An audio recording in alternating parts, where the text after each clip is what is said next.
I'm really looking forward to sharing the communication cycle today because, we might be under the impression that sending newsletters is enough to steward our partners well, right? Or maybe we don't believe that to be true, but we either don't know how to steward our partners or it seems like overwhelming and time consuming to add to our ministry on the field. So I'd like to introduce something called the communication cycle. And the communication cycle is a tool we use to steward partners and lead them well. And you'll notice that this approach to stewardship is not linear. There isn't an end because your partnership most likely doesn't have a clear ending point, and it repeats itself and continues throughout the life of your partnership together. Yeah, we've said this a lot, but partnership is a relationship. And this means that your first step is to get to know them, especially their passions and their interests. This first step will give you insight on how to connect the dots from the ministry impact to the passions that God's given them. Next, identify a problem that you can solve together. At Tailored, we like to say that the hero is only as great as the villain is bad. So whenever you are, wherever your ministry is, whatever it is, there's a spiritual battle that's being waged, and there's consequences for not addressing the problem. It's your responsibility to communicate the gravity of the problem, including details and examples. And we know sometimes this isn't easy because the problem oftentimes is too painful to communicate, and the details are unspeakable or even unimaginable. But your partner can't take ownership of something that they don't know.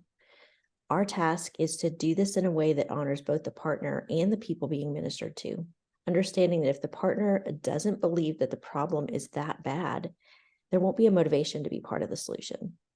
That's right. So after communicating the severity of the problem, you offer a solution, and you're going to answer the question, what are we going to do together? This is where you can share the strategy for addressing the problem and what you are asking God to do through their partnership. Next, we invite them into partnership. And we found that being as clear as possible about the impact their partnership will have, as well as being specific about the financial commitment you're inviting them to consider, is often the most helpful way to invite them to be a part of what God is doing. And we always want to invite people in a way they can respond honestly. And this means we are asking a question that would require a yes or no answer. But even though you might get responses like, I need to pray about it, or not right now. And after they begin their partnership, you'll move into what we call the YMAD circle. YMAD stands for You Made a Difference, and it's critical communication. This is where you are telling them how God is using their generosity. And this will be communicated through your newsletter, as well as any personal communication you have with your partner, whether that be a direct message or a text message or an email. And it should always communicate gratefulness and answer the question, what exactly has God done through our partnership? Russell, my favorite part of the communication cycle is the touch point, because it's for investing in the friendship. It's letting them know that they're important to you and that you're truly invested and interested in their lives. Many times it's through these touch points that the Holy Spirit will actually use you to minister to them. But it could be as simple as asking about what they did last weekend. So use a communication method that you'd use with a friend, like a text or a direct message, a video call. All of those are great options. Now, YMADs and touch points alternate until we identify another problem and solution to be for them to be a part of, and then we take them through the whole cycle again. The next problem and solution you identify will most likely build on the broader problem and solution that you shared at the beginning of this relationship. For example, you may have started the ministry out of your home, but now you need to rent a space. Or the strategy has shifted to employing local people and you need money to start a new business. Or you may need to do some traveling, and maybe part of your new strategy is doing that and you need some more funding. Yeah. Deb, how you use the communication cycle is fairly straightforward with new partners, but, where do you start with current partners?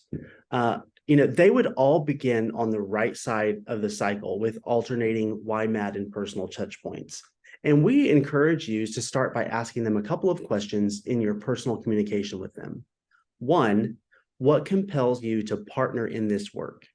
And two, what would you like to hear about in newsletters? These questions tell you more about their passions and interests, giving you insight to what you need to communicate in a YMAD and the problems they may be motivated to solve in the future. And we see two different patterns when we're talking to our clients. Some of them use the left side, the side of the cycle to onboard new partners, but neglect to continue to the right side of the cycle. They tend to just make one ask for the entirety of the relationship and send occasional newsletters. Others focus only on communicating ministry updates to their partners and ignore the opportunities for partners to deepen their involvement by increasing their investment. Engaging both sides of the communication cycle is when we see donors become ministry partners. Yeah, that's right. And I think that's it on the communication cycle. So, Deb, thanks for being with me, and we'll see you later. All righty, bye.